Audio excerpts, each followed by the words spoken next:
we test and how long we test.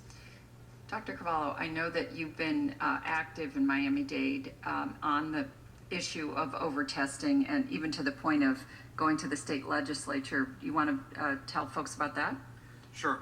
Good morning, everyone, and congratulations, Mike, for leading this effort approved by our board, and deep appreciation to the department also and the leadership of our secretary for tackling this issue.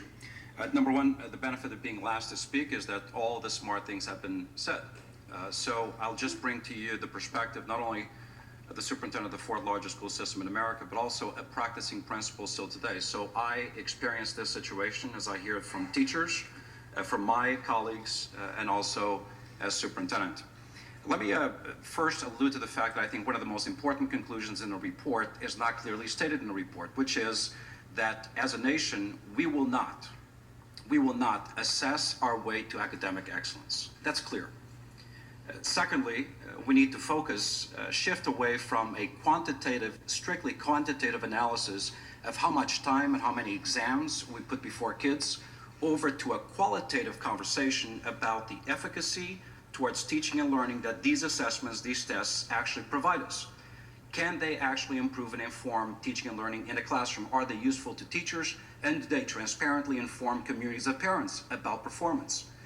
The third point is this, is that we need to recognize, and it's been stated, perhaps overstated, but it is true, that the problem we're facing today is the result of a cumulative impact of federal through state requirements and statutes, and then local districts engaging in the development of district-generated benchmark assessments to be predictive, to not be surprised about the scores that will come out. You put all those together, and yes, you do have a complex issue. Let's not forget also that in many cases, what he's saying is the complex issue is the kids are failing, and we're blaming the tests.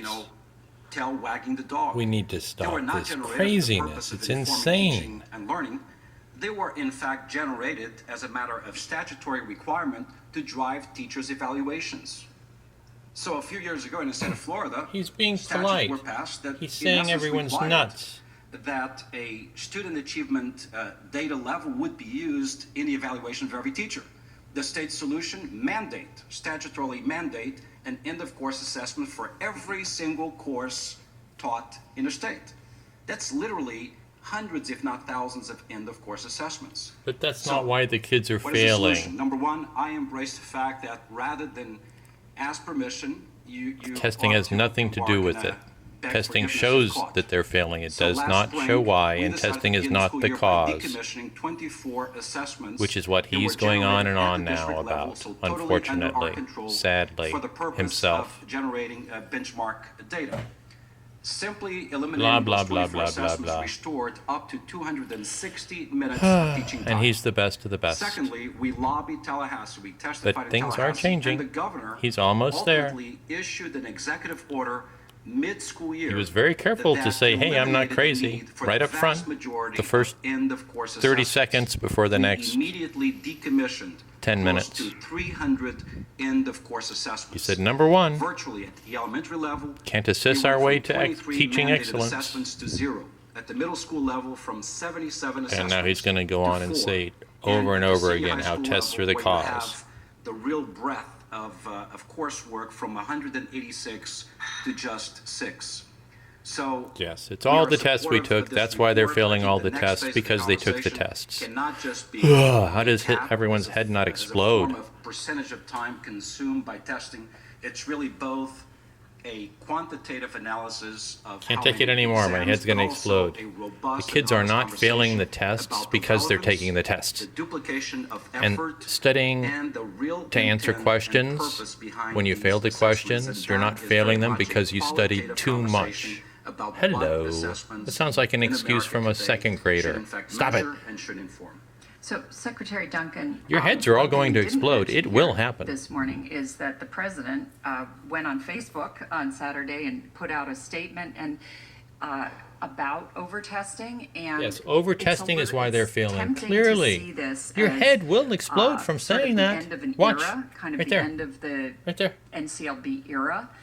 Do you think that's accurate, or do you think this is a misreading of events? it's just important not to misread. It's important just to look at the facts. And the Yes, facts are pretty facts clear. are I that the think kids the cannot president echoes read. what everyone here has said, that he thinks in some places Make your head there's explode too much testing. now. And Yes, it's he's too believed much. that for a That's the while. fact. I That's believe the that for a fact. while. Not He's that got they're the belief for a failing, while. not We that they actually can't have read or do a math, database. We that actually they, have the facts test, now, it's the rather than tests that are the anecdotes. problem. Are you The president insane? also You believes it's crazy, important crazy, crazy, to crazy hold person. ourselves accountable for Stop it. student learning. It's important to have a good assessment. Stop, So stop. I think just understanding the facts and Enough. not putting anyone's spin on it is very important. The other point